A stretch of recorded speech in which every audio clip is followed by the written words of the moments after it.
یہ حافظ الاسد کا زمانہ تھا۔ دمشق کا معروف و مشہور تاجر رات کے پچھلے پہر سڑکوں پہ ٹہل رہا تھا۔ موسم خوشگوار ہونے کے باوجود اس کا دم گھٹا جا رہا تھا۔ ڈاکٹروں کے مطابق اس کے پاس ہفتہ یا 10 دن سے زیادہ ٹائم نہیں تھا۔ دنیا کی ہر آسائش کے ہوتے ہوئے بے بسی کا یہ عالم تھا کہ ٹائم سے پہلے ہی سب کچھ ختم ہوتا محسوس ہو رہا تھا۔ ملک کے ڈاکٹروں نے جواب دے دیا تھا۔ ایک ننھی سی امید تھی کہ امریکہ میں علاج ہو سکتا ہے، وہ بھی دم توڑ گئی۔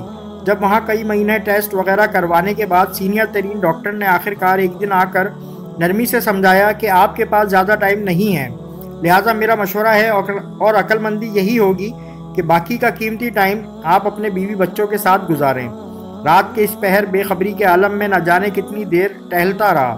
اس کی سوچوں کا تسلسل تب ٹوٹا جب ٹہلتے ٹہلتے وہ ایک تنگ سے بے رونق پل پر پہنچ چکا تھا۔ سڑک پار دوسری طرف اسٹریٹ لائٹ کے نیچے ایک خاتون کھڑی کسی آدمی سے گفتگو کر رہی تھی۔ 30 سال کے لگ بھگ خاتون کا انداز منت سماجت والا تھا، جبکہ بندہ کوئی اوباش قسم کا تھا جو کہ اس کی بات نہیں مان رہا تھا۔ اس کے چلنے کی رفتار خود بخود آہستہ ہو گئی۔ کانوں میں جب آواز پہنچنا شروع ہوئی تو خاتون کہہ رہی تھی، خدا کے لیے مجھے اتنے پیسوں کی ضرورت ہے، بچے بھوکے ہیں، میں تمہارے ساتھ چلنے کے لیے تیار ہوں۔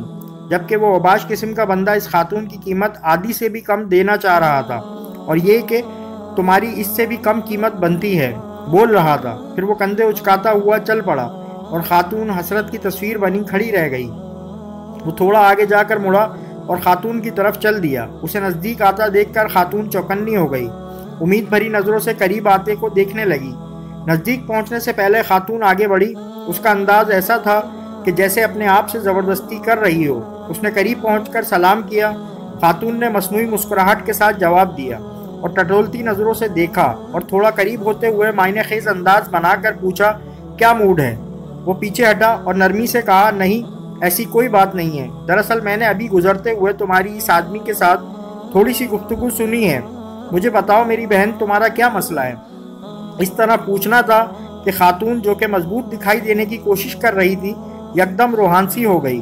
بولی، بھائی قسم ہے اس ذات کی جو ہماری گفتگو سن رہا ہے، میں اس ٹائپ کی عورت نہیں ہوں جو اس وقت گھر سے نکل کر سڑک پہ کسی کا انتظار کرے، مگر میں بہت مجبوری کے عالم میں اس وقت اس جگہ پہ ہوں۔ اسے لگا کسی نے اس کا دل مٹھی میں لے لیا ہو۔ اس نے مزید نرمی سے کہا، دلوں کا حال تو اللہ جانتا ہی ہے بہن، مجھے بتاؤ کیا بات ہے؟ بولی، میں ایک بیوہ عورت ہوں، میرے چھوٹے چھوٹے بچے ہیں، شوہر کو فوت ہوئے سال ہونے کو ہے۔ شروع میں تو پڑوسی رشتہ دار کچھ مدد وغیرہ کر دیتے تھے، پھر آہستہ آہستہ سب نے ہاتھ کھینچ لیا۔ گھر میں راشن نام کی کوئی چیز نہیں ہے، کرایہ دار کا صبر بھی ختم ہو گیا ہے۔ اس نے کل شام تک کی آخری مہلت دی ہے، اگر کرایہ نہ دیا تو سامان سمیت گھر سے نکال دے گا۔ میرے پاس اب اور کوئی چارہ نہیں رہا سوائے کہ اپنے آپ کو۔ یہ کہتے ہوئے اس کی آواز بیٹھ گئی۔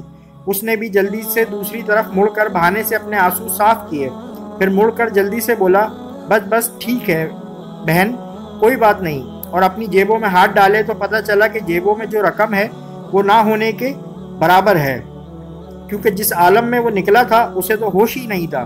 اس نے خاتون سے کہا، فی الحال یہ رکھو اور مجھے اپنا ایڈریس بتاؤ، فکر کرنے کی کوئی ضرورت نہیں ہے، اپنے گھر جاؤ، انشاءاللہ سب ٹھیک ہو جائے گا۔ خاتون بے یقینی کے انداز میں اس کی طرف دیکھ رہی تھی، جیسے سوچ رہی ہو کہ اس پہ بھروسہ کرے کہ نہ کرے۔ اس نے پھر سے یقین دہانی کرائی کہ تم جاؤ اور ایڈریس بتا دو بس۔ اس نے آخرکار ایڈریس بتا دیا اور پھر ایک طرف کو چل پڑی۔ تھوڑی دیر تک خاتون کو جاتا دیکھنے کے بعد وہ مڑا اور واپسی کی طرف تیزی سے قدم اٹھانے لگا۔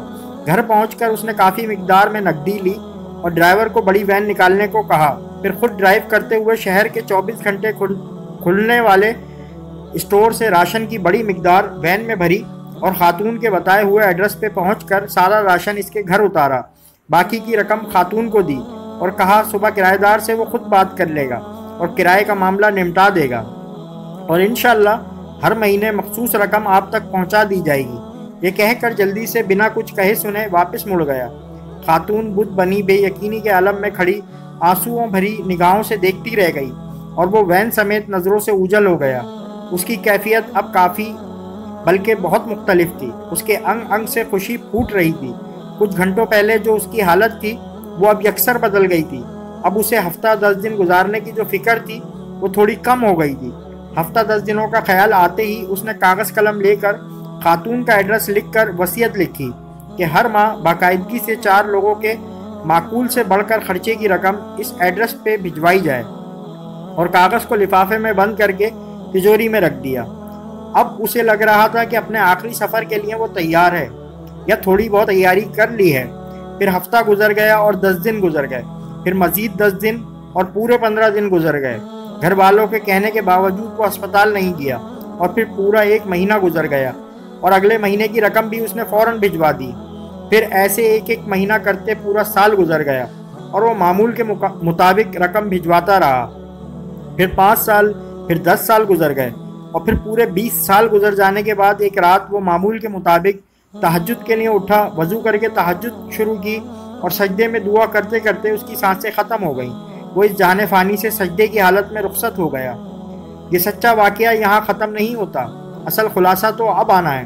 گھر والے جب صبح اٹھے تو اس کو سجدے کی حالت میں مردہ پایا۔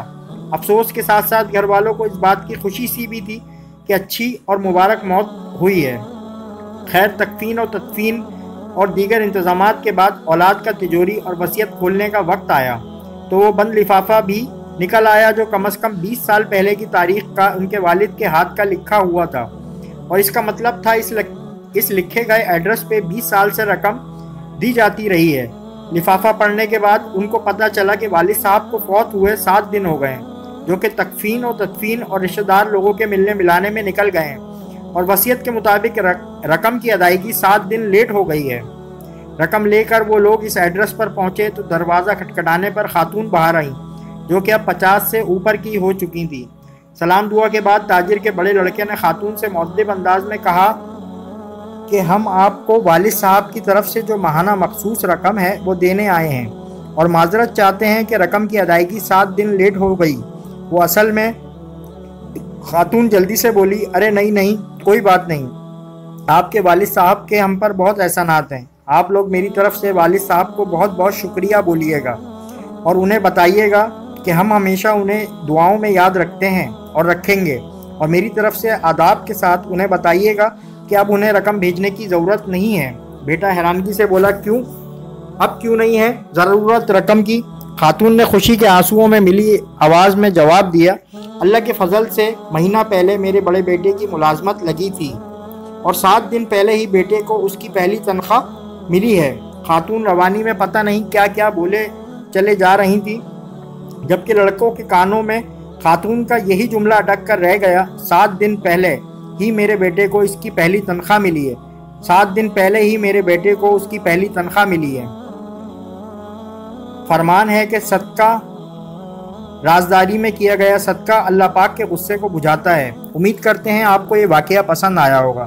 اگر یہ واقعہ آپ کو پسند آیا ہے تو پلیز چینل کو لائک کریں، سبسکرائب کریں اور کمنٹ کریں۔